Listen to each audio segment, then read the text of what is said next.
It's just like somebody, says, I really love you. But every time you ask them to do something, they say, I'm busy. I have this other thing to do, this other thing to do. Question that love, what kind of love is this? Every time I ask you to do something, you never do it. This concept of doing what is pleasing to the one you love, this expression of love. Otherwise, love becomes just a word. We talk about loving God. But loving God, what is this now? Like the way you love your kids, or this love of God is expressed primarily in submission to God's will. In doing that, we develop in ourselves a true love of God. To do it just on an emotional level and you're not submitting, then it is a delusion. It is a delusion. You say you love God, but your whole life is an example of disobedience to God's laws. What kind of love is this? So, worship begins with submission. Out of that submission comes the love of God. And that causes us to be conscious of God in all of the various things that we do. Fasting described by Allah in the Quran as the purpose being to develop a consciousness of God. لَعَلَّكُمْ تَتَّقُونَ. In order that you would develop a consciousness. But everything, every act of worship is to develop in us a consciousness of God. The compulsory acts are our foundation. But then on top of that we have voluntary versions of every compulsory act so that we can increase that consciousness. The more we are conscious of God, the better people we become. The more we grow spiritually.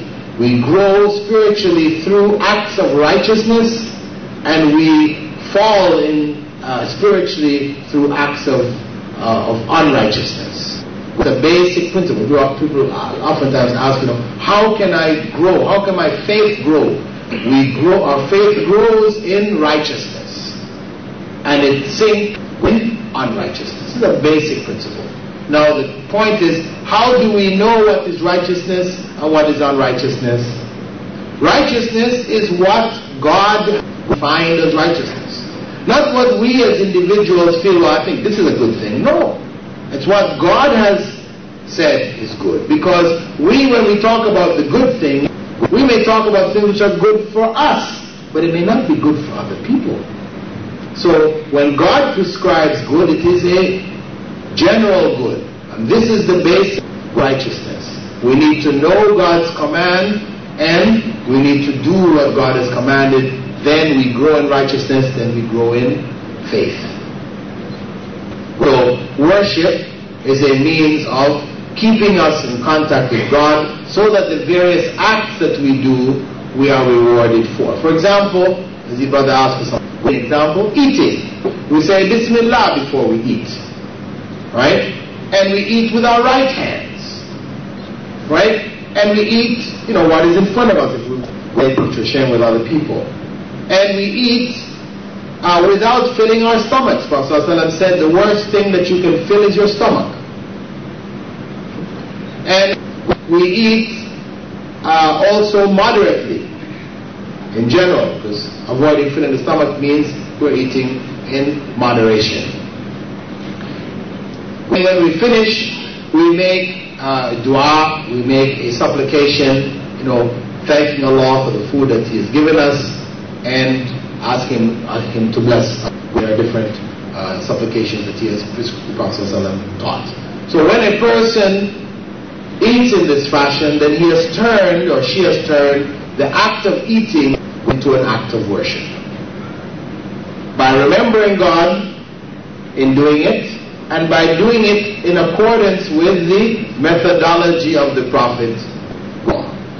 And that way, it becomes worship. And I should just point out that there's a common practice among people that when they're eating, for example, you're eating with your right hand, and you want to get something to drink. So what they do is they hold the glass with their left hand, and they put their hand on the bottom, and they say they're drinking like this. That is drinking with your left hand. It is not drinking with your right hand. Your hand on the bottom here does not change the fact that you're drinking with your left hand. This is a custom which is developed amongst Muslims. You know, you just put your hand on the glass and sure, it makes the glass dirty. What? No problem. You know, no problem. You make the glass dirty, you drink. Wash afterwards. That is the correct way. You know. And the Prophet ﷺ told us also we should give and receive with the right hand. So somebody's got his hand is kind of so he takes the left hand and he puts his right hand with it in his hand. You're still giving with your left hand, brother. You know, sister. You give with the right hand, you receive with the right hand. I know I should mention too that some people get worried about this thing. You know, they say, well, all of this right, left business. You know, when you put on your shoes, you should put on your right foot first. Take off your shoes, you take off your left foot first. When you go in the masjid, you should step in with your right foot.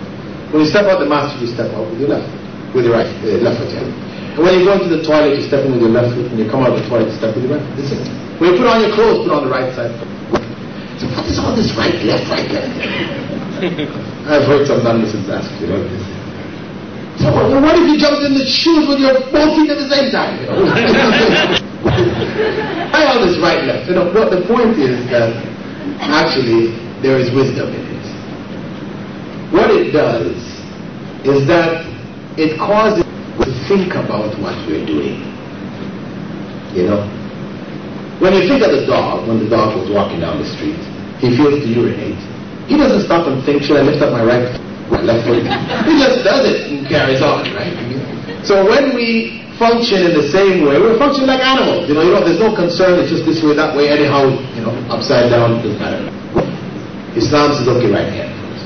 You relegate certain things to the right, certain things to the left, you know, to put order in your life. We recognize the importance of order in our business. If we don't have, you know, order, things business starts at this time, it ends at that time, you have assignment. You want to drive a car, you know, if you get in and just start pumping the gas, can you get driving? You have to put the key in first, you know, put the clutch in. There is a system.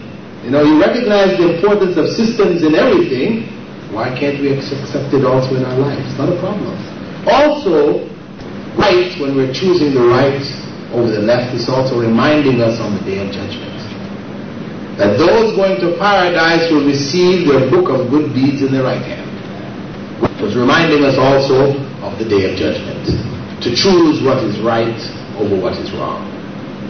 So, if we think of it from that perspective, there is benefit in following these systems which the Prophet ﷺ has prescribed, where we're conscious of what we're doing, we're aware that we're following the instructions of the Prophet ﷺ, we're remembering Allah, so that all of these things that we're doing, no matter how simple and, you know, insignificant they may seem, they become acts of worship for us.